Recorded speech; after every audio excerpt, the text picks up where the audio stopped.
But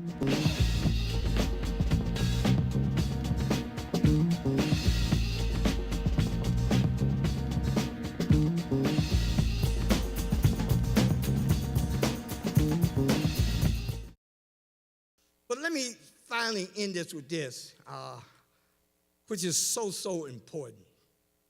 We have to learn to stand together. Stop trying to say you can't work with somebody because they're too tall, they're too short, they're too fat, they're too skinny, they're too light, they're too dark. We always have a reason why we can't work with somebody. That's why they're beating us down now, because we refuse to stand up. Let's give Reverend Pickett another hand right quick. Who has a question for him? Yeah, my name's Abraham Nisley. I'm taking my final 2 courses for my bachelor's degree in political science at Berkeley. While here at Laney, I transferred to Berkeley 12 years ago from a community college in Kansas City, Missouri, Penn Valley Community College. And then took 2 classes here at Laney 15 years ago before starting at Cal, and am now finishing with the last 2 classes they didn't accept from Missouri to get my degree. But my question and comment for you, I'd raised my hand while you were speaking, is I love the idea of supporting your efforts to boycott Whirlpool, but I just wanted, first to ask you, well, what are some other Whirlpool companies, because there seem to be many. And then I Googled the list, and there's, many you'd recognize, anywhere from KitchenAid, Amana, Jen Air. So if anyone wants to boycott Maytag, Maytag included. Yeah, Maytag. There's a general list that, to be a $20 billion corporation, they've got their hands in every pie. So, make sure you look at that, because I found it interesting. All right, thank you. And there is a lot of other names than Whirlpool themselves. But if you attack Maytag and Whirlpool, those are the 2 big ones in KitchenAid. So how many people knew about Reverend Pinckney's journey and attacks on him before he spoke here today? Raise your hand if you knew about it. So these things that he's been talking about, most of the room is not raising their hand. And that's okay. That's what educational institutions are for. But are there any lessons that you take away from that based on what you're facing? What are those lessons? And remember, this attack that the alleged A's are doing, trying to take your college away, you're gonna have to fight, because they got government on their side, and the corporation working together, fascism itself. You don't count. You don't count to them. You know why you don't count? Because you're silent. You're silent. You need to get out here and protect yourself and your friend, your neighbor, your mama, your daddy, your cousin. We need to figure out a way how we're going to work together, and stop trying to make excuses why you can't work with somebody. You need to make an excuse why you can. That's more important than anything else. We got to stop all this stuff. I just wanted to say that thank you so much for what you said, and I think that the example of us defeating, at least temporarily, the A's stadium is an example of doing what you're talking about, which is working together, different groups. Some of us might have liked each other, not liked each other, didn't really matter, but it was faculty here, students here, people in the community, the Chinatown community in particular that's right around here. Eventually we got, the students ended up being able to take a formal position, and they had to fight to do that. The faculty union eventually got on board and supported it. So it was really a combination, and the fight's not over, but it's an example of how, like you said, you have to be willing to work together for the things you have in common that you need, that you all need. Absolutely. And just to imagine working with a guy from the Aryan Nation, and here's the good news about that. After we were so successful, like I was only there I would say maybe 12 days on that compound. But we had 1,200 people, over 1,200 people. And this Aryan Nation guy, he's my friend today. You know, we talk so much, but we don't listen enough. We got to start listening to each other, you know. And to me, there's no really bad idea. Every idea can be adjusted, you know, to fit what everybody's trying to do. You got them Oakland A's here, and they coming. You talking about another multi-billion-dollar operation. And with all their partners, you know, around the league, they got plenty of money to buy Laney out and put y'all out of education if you don't fight back. I would go out to Oakland Old Stadium and pick it. That's what I would do. And I believe in picking it. I believe in letting people know that there's a problem. Not the people inside, because we picket the courthouse for 13, 14 years. You know, so people could know that there was a problem on the inside. We didn't care about the people on the inside. We wanted people to know that people on the outside to know that there was a problem on the inside of that courthouse. I'm Monica Cross, Reverend Monica Cross, pastor of First Christian Church of Oakland. And a question I had is about your support system while you're doing your work. I mean, it's phenomenal work, but I'm curious about your support system. Wow, it's amazing. I mean, people right here, we had a committee right there. We had people that actually were, you know, I got over 20,000 letters while I was in prison. People, I even got letters in Chinese. A guy wrote me a letter in Chinese, you know, and I couldn't read it, so I couldn't know what he was talking about, but what was so important about it, it shows what you can do if they know who you are and what you stand for. See, I don't care. See, one thing about me, I don't care who you are.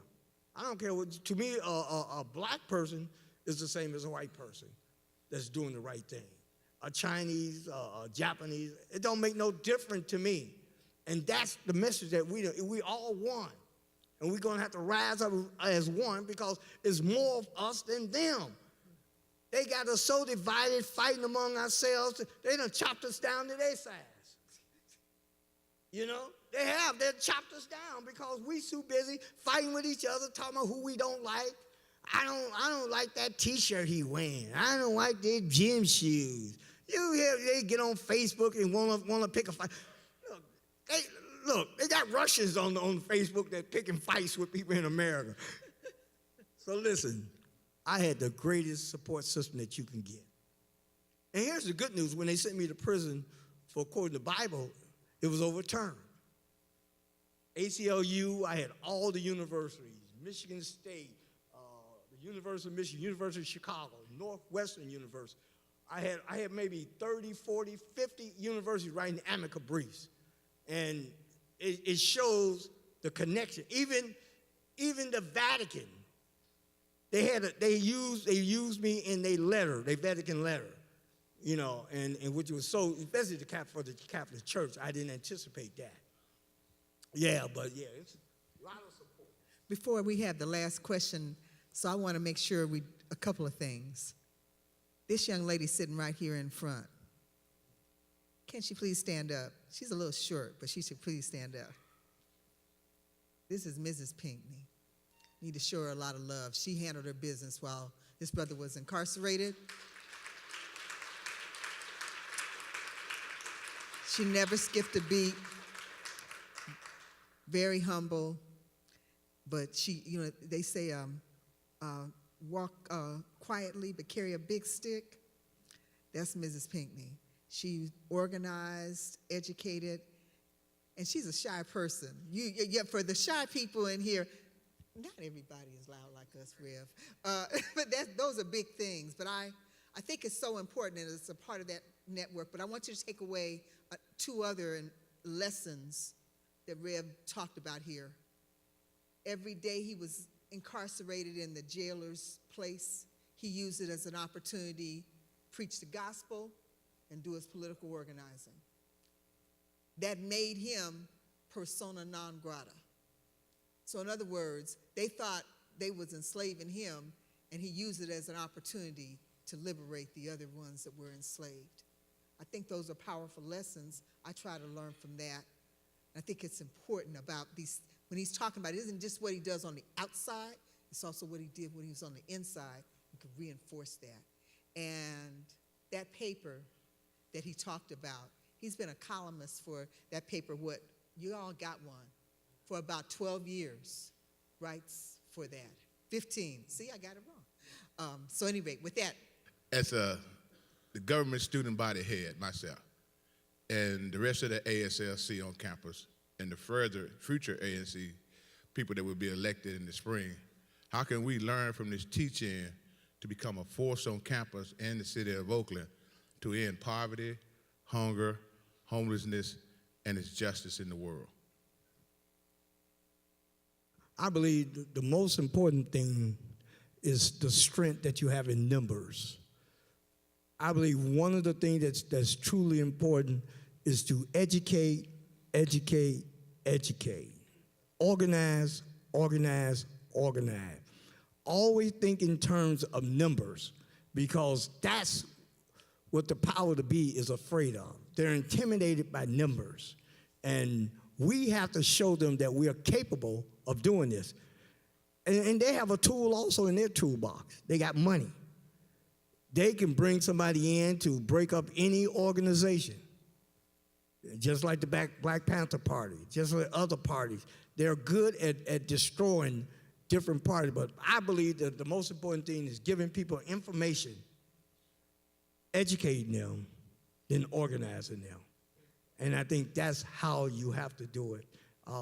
That's the way I do back in Benton Harbor, and I think if it works in Benton Harbor, it can work anywhere. If it works in the prison system, it can work anywhere. And we have to learn to stop trying to find reasons not to work together, but find reason to work together. And so now, remember, this is a panel on dispossession, and it's in the context of fighting corporate power and in having a different vision. Oh, is that, are you Yolanda? Yep. Okay, I'm sorry, I just didn't know you. My apologies. So with that, Keith, take it away. Like I said, my name is Keith Welch again. I will be talking about the housing situation on campus and our food insecurity on campus. A lot of people don't realize that we do have food insecurity on campus, but I would like to talk about the ways that we are curing that problem on campus so we won't have that problem in the future when further students come to Laney College. The first thing when I started a program called Green Monday. And all this is a voluntary program I started. It was a vegetarian and vegan program that I started in spring of 2017. And this was my day when I was out of class. I didn't have class Monday or Tuesday, but I dedicated myself to making this program work because I knew the food insecurity of students that was on campus and how they was telling me about their food situation. So I invested my own money sometimes, but also with the part of the ASLC. So we would serve hot vegetarian and vegan produce on Monday. So that was one thing I had. And I did that because I saw the love that Laney students had for myself and the support that Laney has given me. I decided to give back. And the best way I could give back is give back to you, the student body. So we fed over 2,500 students that spring semester. So when I was elected president in April of last spring, my main thing was how can we tackle food insecurity on campus? My main objective was how can we bring smiles to students' face and a happy smile to their belly? So I know that you could go to school and do properly and good work in school. So all the money last semester that we spent over $8,000 feeding you. So the first program we had was a Thanksgiving feeding. Well, the Culinary Club and the ASLC helped prepare food that fed over 800 students on campus. Another program we had at the end of the semester, it was the end of semester barbecue that the ASLC funded to help feed students on campus. And that fed over 800 students too. So we also created a food bank that was by your former president, Nona Claypool, who brought Alameda County Food Bank here to campus. We also have a food pantry on the 4th floor this spring semester for you in the Student Center for help you with your food insecurity. And some of y'all might want to know here is that, but Dr. Joseph, who's working financial aid, also have a food bank available for Laney students on the second and fourth Tuesday of the month at his church, which is located right across the lake. It is free produce. You can bring as big a bag as you want, so you can have produce. So those are right there, three places where you can get food at to help you with food insecurity on campus. Because I know food is the most important thing for students while you're here in campus. You can't be sitting in classroom trying to learn with an empty stomach, you know. But I like to also talk about the election that's coming up for the ASLC, you know. And we will be having elections this spring semester. So if any one of y'all want to run for president, vice president, senator, secretary, treasurer, please look on the Laney website and fill out the form for your ASL elected officials, you know. And I like to think about the reason why I chose to come to Laney is because right now I live in poverty. I'm disabled, you know. So I had to look at myself and see what can I do when Social Security knock on my door and say, Mr. Welch, you're no longer eligible for Social Security. So in 2013, I charted this journey that started at Alameda College, and we're in here at Laney College in the spring. And that journey was to lift myself out of poverty. I know I couldn't play basketball or be a rap star, but I know I could get an education. And one thing you can do with your education, that they can never take your education away from you. So the most important thing I tell each and every one of you students who sit here, do your education. Do your education. For a whole year last semester, I was homeless.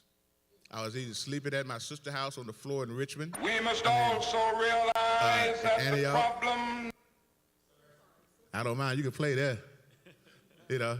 But I was living in Antioch, and I was sleeping in my sister's floor, and I was getting about 2 and 3 hours of sleep every single day. But I was pushing myself because every time I did a feeding, it was a smile on a student's face that says, thank you. Thank you, Keith, thank you. And that was the most rewarding that you can have people that you never know, that you see around campus, but they say thank you. And that's the reward. I don't get paid for this. You know, there's no financial gain out of this at all for me. I'm here from 9 to 8 o'clock in the morning to 9 to 8 o'clock at night for you, the students. That's why I'm here.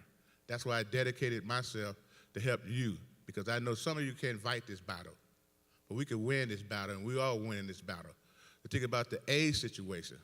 We went against $1 billion person. They are billionaires.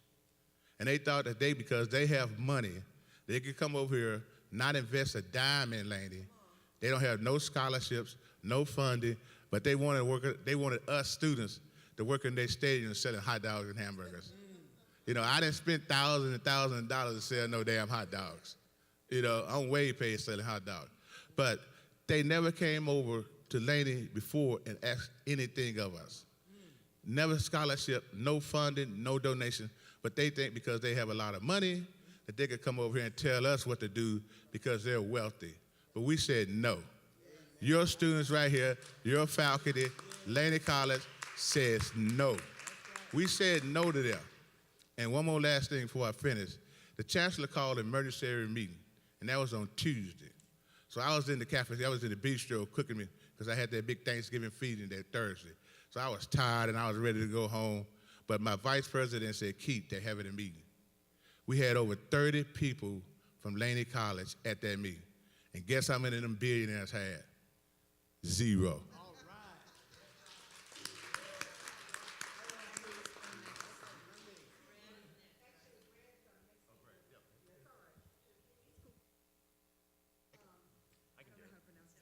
I'll do it.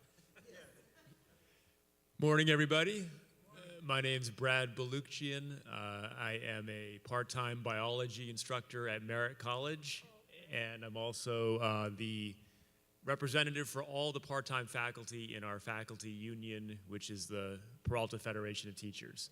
And I want to thank you. I really appreciated your comments and your story, and all I could think was I hope that there's someone doing a documentary or something about your experience in prison, because that was an uplifting and a very inspiring story. So thank you for that. Yeah. Thank you.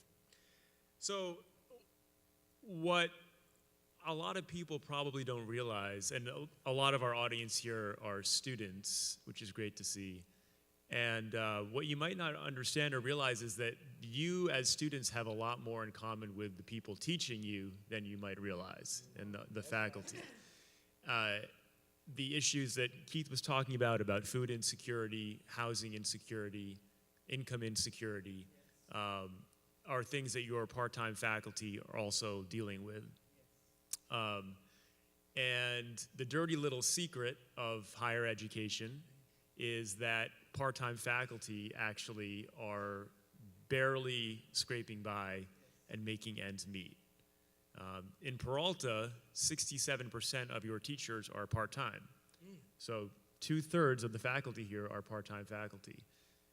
I just did a survey of all our faculty, and we had 166 people respond, or 166 teachers. And we found out that 16.3% of the people teaching you are on some kind of welfare. I don't think a lot of students realize that the same issues that you're dealing with, we're dealing with. I'm also part-time faculty. I have some stats here. 60.8% of us are income insecure, which means we're either living in debt or paycheck to paycheck, no savings. The food issue, 11% are either going hungry or can barely have enough money to buy food every month. 51.2% housing insecure, either teachers that are homeless or where more than 1/3 of their income is going to their rent. So, the reason why, it's really, like a lot of these things, it comes down to money. Yeah. The administration, it makes sense to hire lots of us because we're cheap. Yeah. They don't have to pay our health benefits. We don't get paid for any time out of the classroom. So all, the letters of recommendation we write for students, a lot of the work that we're doing outside of teaching, we don't get paid anything for that. But we do it because we're here because we care about you guys, right?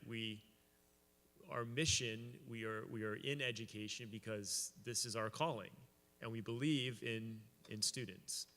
And so the only way this changes, you're talking about chopping from the top. Well, the top in our context is the administration. And it's the same sort of corporate structure that exists everywhere else out there, happens in here as well. Our administrators are making, $200,000, $300,000, while 16% of your faculty are on welfare, right? That's a major problem. Wow. And these, your faculty, I mean, we have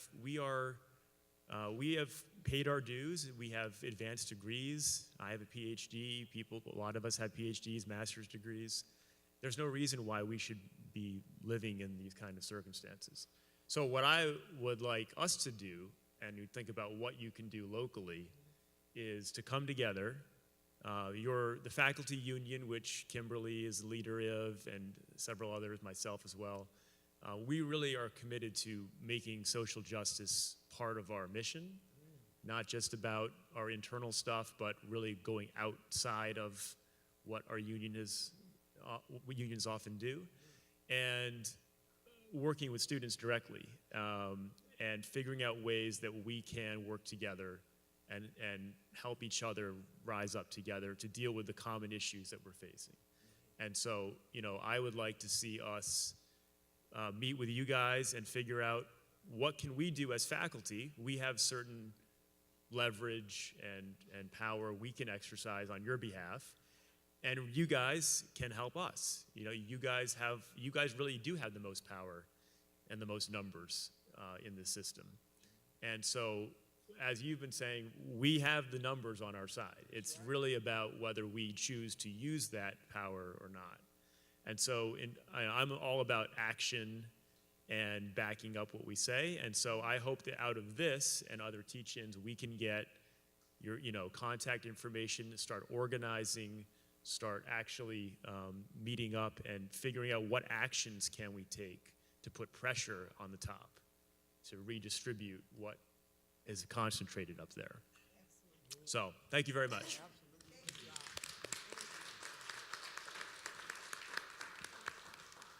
My name is Stephen Holliday. I'm a senator here with the ASLC.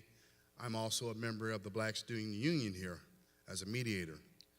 I'm just going to touch on a few things. I'm going to give you the before and after. I spent a lifetime trying to do right, but ended up on the wrong side of the tracks, hustling, chasing money, the usual things that, black men do. Ended up doing 3 years at San Quentin. Had never been incarcerated ever in my life. So I had to grow up real quick because behind them walls is either prey or predator. So within those 3 years, I went to school at night for 3 years and earned 23 certificates and got discharged January 21st of 2008, and I have not returned to the prison system. The one thing I noticed that I couldn't find a good paying job, and I got tired of being looked upon as an ex-felon, someone who, made mistakes. But here it is, I paid my debt to society. So in 2013, I decided to enroll here at Laney College. And in 2015, I graduated from the culinary program. So I am a chef now. I am about 2 units away from earning an associate's degree in restaurant management. I'm also studying business right now. But I made a decision a couple days ago, what do I really want to do? What do I really enjoy doing? So I'm taking the steps to transfer to San Francisco State to study music production. I want to create my own music, but also create a platform for myself. I just refuse to allow, the system to label me as an ex-con. I want to take my destiny in my own hands, and I came here to also learn how to become a leader. I've learned a lot of things since I've been here on this campus, and I'm having a great time. School is fun, and I should have did this a long time ago. My mom, I call her every Sunday. She's in Philadelphia, and she expresses how proud she is, and that makes me feel good. It gives me the inspiration to continue. As a student, it's not easy. You have to find that balance between work, studying, and everything that it takes to be a productive individual. So I have my ups and downs, but I continue to push forward.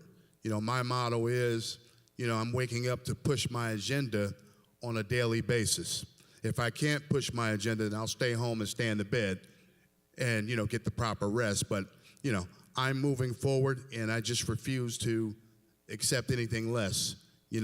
Life is short, but it's very rich. It's what you make of it, So I'm going to pass this mic. I just want to let you guys know that, knowledge is power, and I'm here. I'm a sponge, and I'm soaking it all up. Thank you.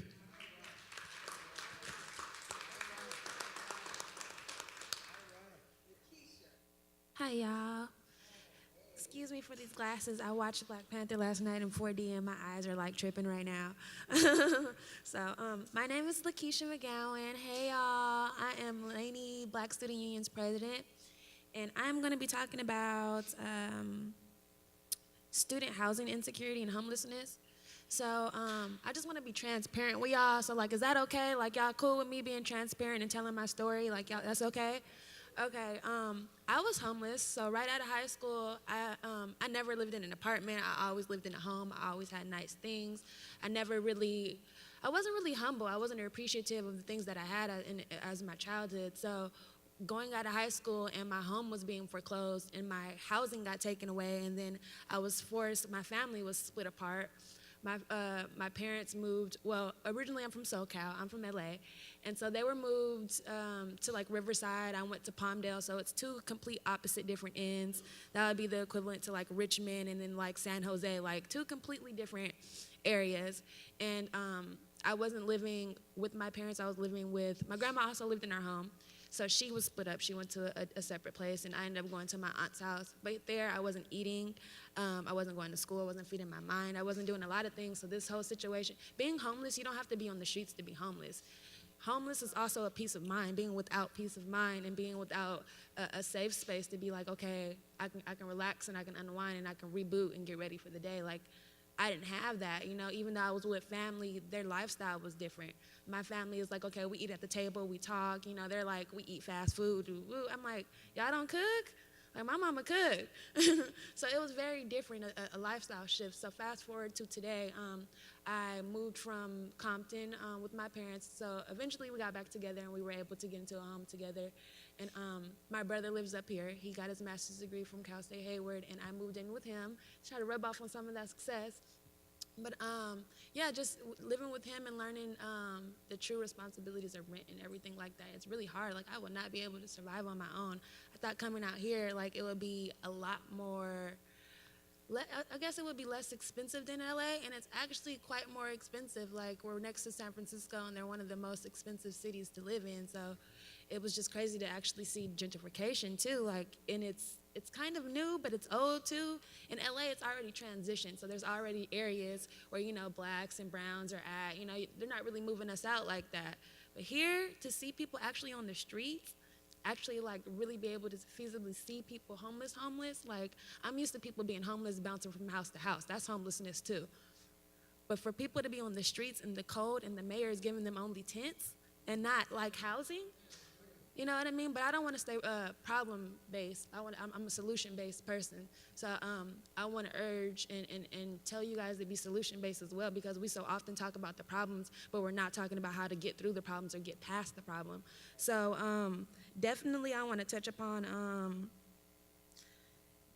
being solution-based. Oh, yeah, so a solution that I found that might help Laney students is the A is a word. I'm glad y'all planted that seed, because the A is a word trying to take over, and it isn't over yet, and I feel like we should be mobilizing and try to create our own agenda. They have an agenda, why can't we have our own? So I feel like if financial aid gives us an option to have money aid for housing, and we don't have that option available, I don't think that's fair.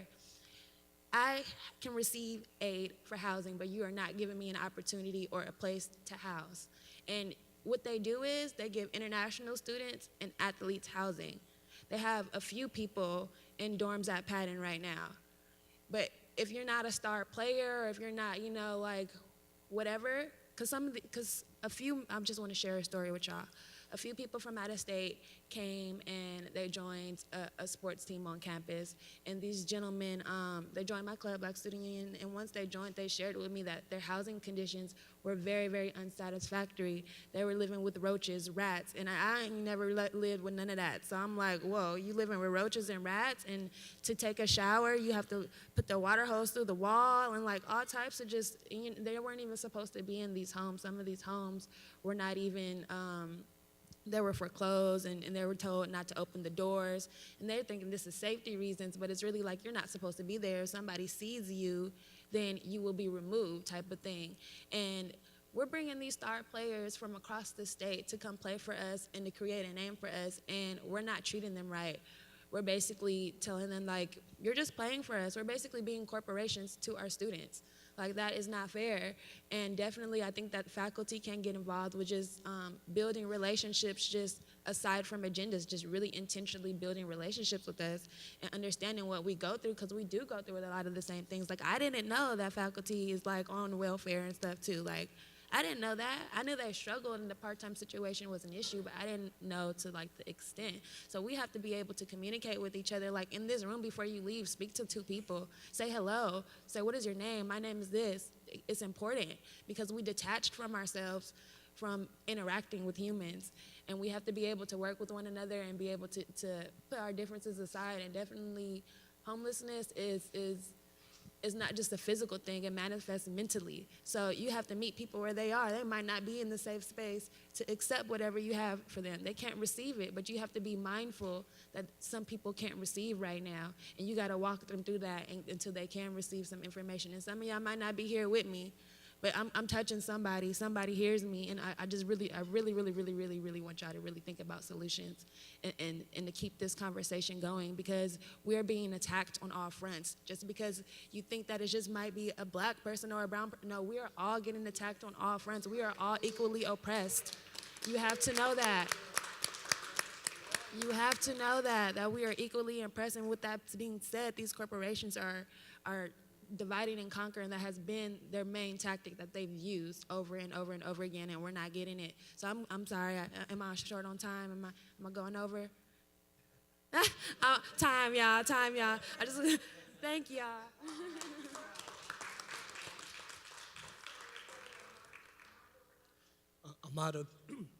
Amado Cano. Yeah. What's good, y'all? For real, I'm hella anxious, but I'm also hella humbled to be next to such amazing speakers and to hear y'all's stories. I knew some of y'all know me, but I've never really got to hear y'all's stories, so I feel very humbled by that. I'm also hella humbled. Peace, y'all. Hope y'all make it to your next class and all.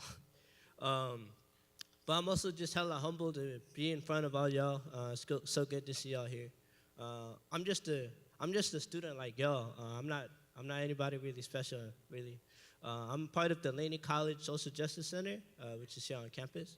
And I've also been a student organizer since I was in high school. And so I've been engaged a lot with the community. But since all of y'all got to share such amazing stories, I feel like the least I can do is be a little bit transparent about myself, too. So, I come from a family of immigrants like some of y'all. My dad is from South Africa and my mom's from the Philippines. So growing up, I moved around a lot. It was really hard to find a stable place to live, a stable place to find employment. It was hard to find, a safe place for me to go to school. So I feel like the longest, when people ask me, where you grow up, bro? Like, all right, well, which place did I stay the longest? So I stayed in the East Coast the longest. I stayed in the East Coast for about 7 years. I grew up in New Jersey. I grew up in a predominantly working class community. And so I know some of y'all ain't gonna think I'm South African if I told you. It's all good. So growing up, most people thought I was Mexican. So what's funny is that all my friends growing up, because I wasn't black enough to hang enough with the black folks at school, I wasn't Filipino enough to sit with the Filipino kids. But people looked at me and they were like, hey, bro, you look Mexican. Come kick it with us. Like, all right, let's go. They're like, all right, Pato, let's do this. And then, growing up, a lot of my friends were undocumented. And growing up, we got to build a lot. And growing up, those friends, because my parents are always working, those friends that I had were like family. And to see some of them, growing up and then having to end up selling drugs, having to end up, some of them getting locked up, some of them, doing real time in jail, some of them still in jail, and then growing up and seeing some of them leave to the army, to try to be able to pay for their college. A few of my friends ended up being sent overseas to Iraq and Afghanistan, but they didn't sign up to go to war, they signed up to go to college. And so, which brings me back to my point. Why am I here, right? Like, why am I, talking and, not making sense in front of y'all, right? I'm here to talk a lot about my experience about immigration. Later in high school, I decided, I was tired of this shit.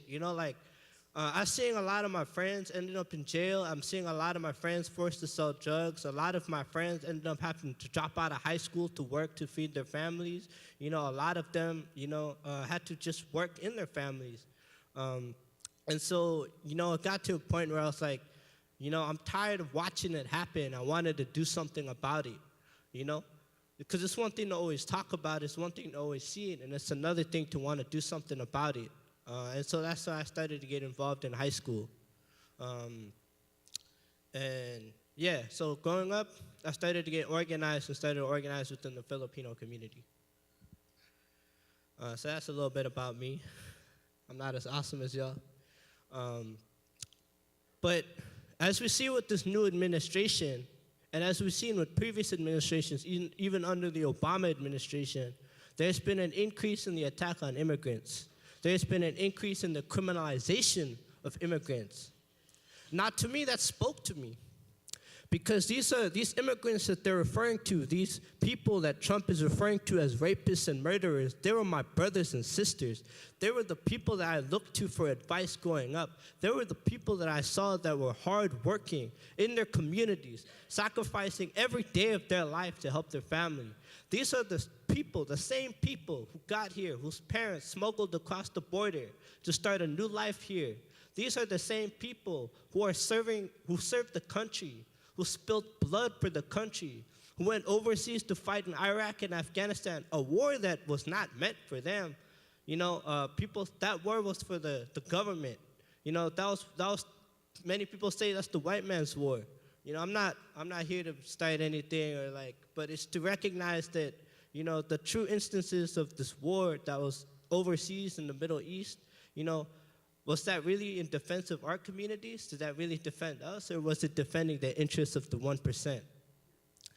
And so my friends went over there, and they came back traumatized. You know, some of them did get their education, they did go to college, but many of them, you know, found themselves at home suffering from all kinds of mental illnesses. You know, one of them tried to kill himself. And all of this was so that they can start a better life here. And all of this is so that they can actually have a chance to pay for education. But one thing that I want to really highlight today, I know I might be limited on time, but all of y'all here have more power than you think. Just recently, last semester, we stopped a multi-million-dollar corporation from further gentrifying this part of Oakland. We did that. We did that. Students did that. Let that be clear. Let that be clear. Students did that, and students have the power to do more than that, and the fight does not end at just the stadium. And now there's a new campaign called College for All, but it's more than just free education. It's an expansion of all of the programs that are currently, that students are currently receiving. It's an expansion of Measure B. It's an expansion of the estate tax. So it's not us paying for this education. It's the 1% paying for the education. Because how is it, you know, if this is supposed to be the land of opportunity, but all of us here as hardworking students are having trouble just to get their education, just to get our education, and just to get a job. We want a society where we can have that. We want to be able to have a free education, to have access to education. But this campaign is calling not just for free education. It's calling for also additional funding that can be directed towards housing, that can be directed towards supporting undocumented students, that can be directed towards food, towards transportation. So it's a very, very comprehensive campaign. And it's mad simple, y'all. All you gotta do is sign a little piece of paper, sign a petition. I might have some folks coming here with the petition, but if not, y'all can hit me up right after this, and then I'll try to connect you, for real. It's not that hard, y'all. But yeah, y'all have more power than you think, and it doesn't stop here. And thank you for coming out here.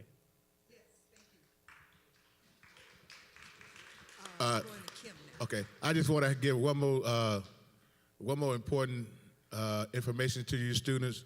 Monday, the 26th, between 2:30 and 6:30 p.m. in the Student Center on the 4th floor in the conference room, we will be having a DACA workshop. There you go. Okay, did everybody hear me? Everybody here will be impacted by DACA. So we will have a DACA workshop Monday, the 26th, 4:30 p.m. to 6:30 p.m. in the 4th floor of the Student Center. Hi, everybody. Hi to my students and to everybody else here. I'm a faculty member here in psychology and in ethnic studies, and I'm also on the Faculty Union Executive Council. As the student and the faculty panel and Reverend Pinckney already said, poverty and economic insecurity are real problems that are facing more and more people in Oakland, in the Bay Area, and in Michigan and around our country. And unfortunately, the decisions that are being made by most of our elected leaders and appointed so-called leaders are geared towards helping corporations and the situation of the wealthiest Americans while hurting the rest of us. I'd like to play, I'm talking about, just really briefly, about the Poor People's Campaign that Dr. Martin Luther King started in 1967, and the new Poor People's Campaign that's being reinvigorated today. When Martin Luther King and the Southern Christian Leadership Conference launched the Poor People's Campaign in 1967, 1 in 7 Americans were living below the poverty level. How much do you think are living below the poverty level today? About the same. About the same.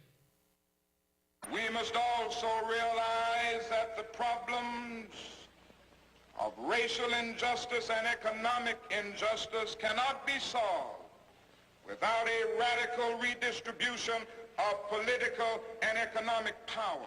We read one day, we hold these truths to be self-evident, that all men are created equal, that they are endowed by their Creator with certain inalienable rights, that among these are life, liberty, and the pursuit of happiness.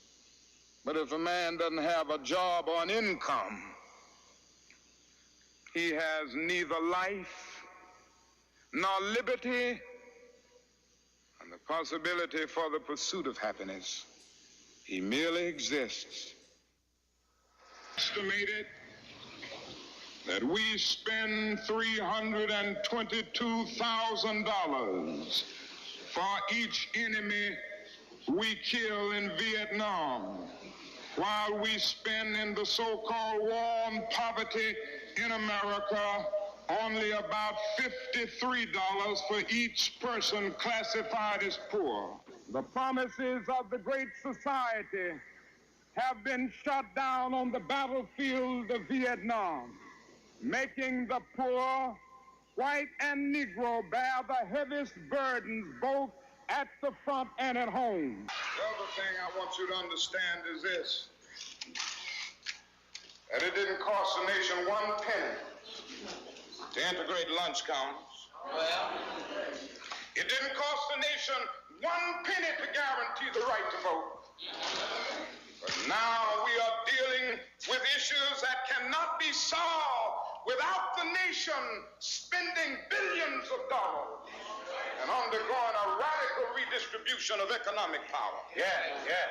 Wow, have you all heard Dr. Martin Luther King speak about things like that before? What do you usually hear when you hear for Martin Luther King Day, or what do you usually hear Martin Luther King talking about? I have a dream that black children and white children can hold hands together. Not that black children and white children living in poverty will have a place to live. Not that black children, white children, Latino children, Asian children, American Indian children will be able to have a home, will be able to have food. None of that. We don't hear about that. But Martin Luther King, in his last 2 years of his life, that was what he was all about. He was about demanding that the government serve the people. He was about demanding that we not just focus on race, but that we understand that once we get rid of the racial barriers that allow you to go into a school or allow you to go to a store, if you don't have any money to pay your tuition or to buy stuff at the store, it doesn't matter. If you don't have a job, if you don't have income. Did you know today we have something called deep poverty in the United States, where 50%, that's 50% below the poverty threshold. Do you know what the poverty threshold is to be considered poor in the United States today? How much does a family of 4 make? $24,000. $24,000 for a family of 4. So if you make $25,000, I guess you're not considered poor. You're not counted in the statistic that says 14% of Americans live in poverty. But if we look at, researchers at the University of Michigan National Poverty Center use the World Bank's definition of deep poverty, which is living on $2 a day. And they found that from 1996 to 2011, the number of U.S. households living on $2 a day or less increased from 636,000 in 1996 to 1.46 million people in the United States in 2011 living off of $2 a day. Now, you all know how wealthy this country is.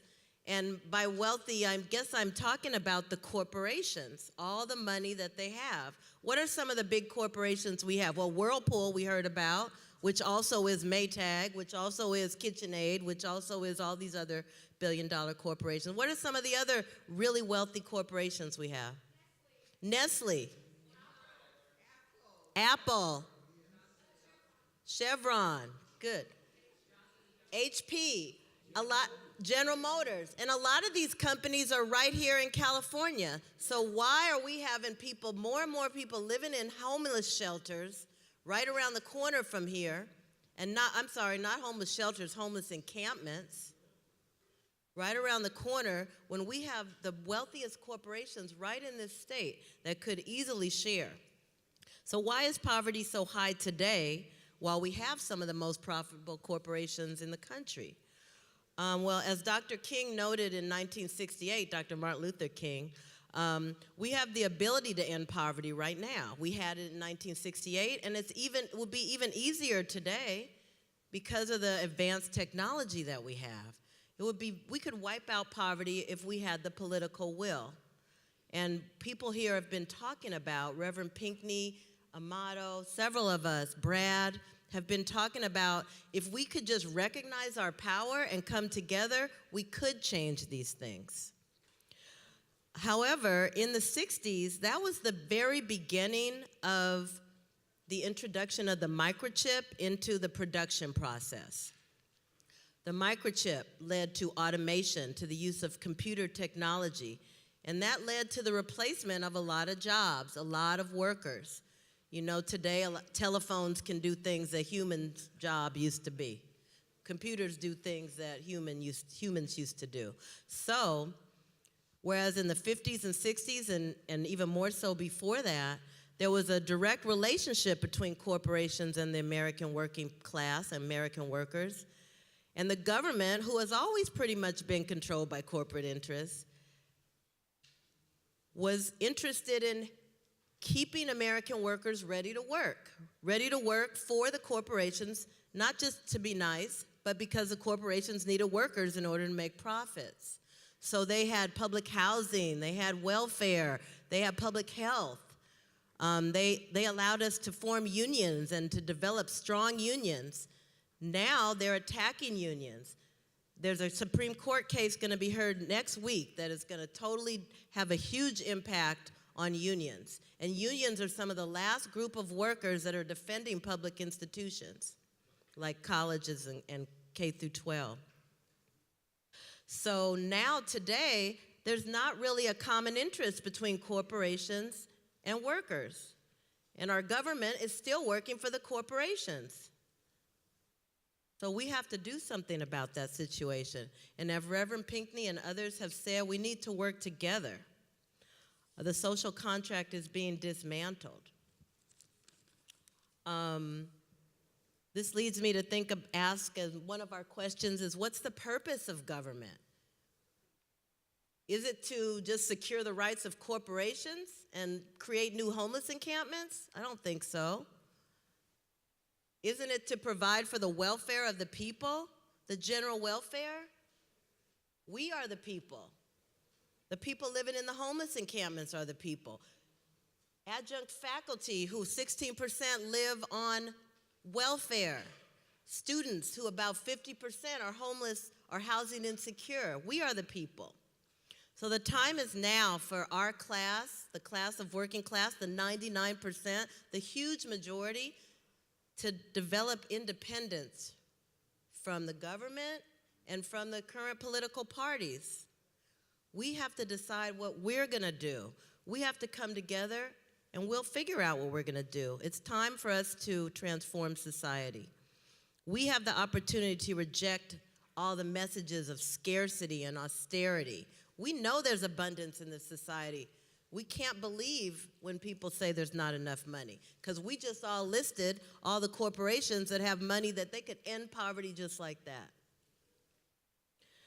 And so we need the people that are being left out of this economy, the people being replaced by computers and automation, the people who are now working part-time jobs, not because they chose to, but because they can't get a full-time job.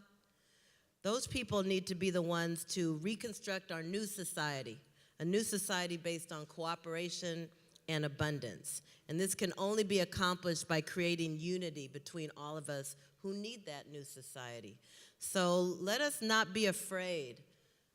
It is true that Reverend Pinckney was incarcerated for his fighting for the people, but he kept fighting, and those of you who missed it, he built a hunger strike in prison by working with the Aryan Nation and the skinheads.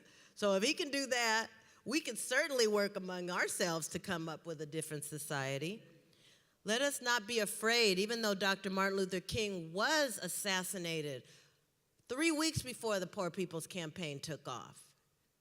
And I don't think it's a coincidence, because he was bringing together not just black poor people, but white poor people, Mexican American poor people, Puerto Rican poor people, American Indian poor people, all to go sit on the government lawn and demand what we need. And that's what we need to do today. Let us not be afraid. Let us use our power. Thank you.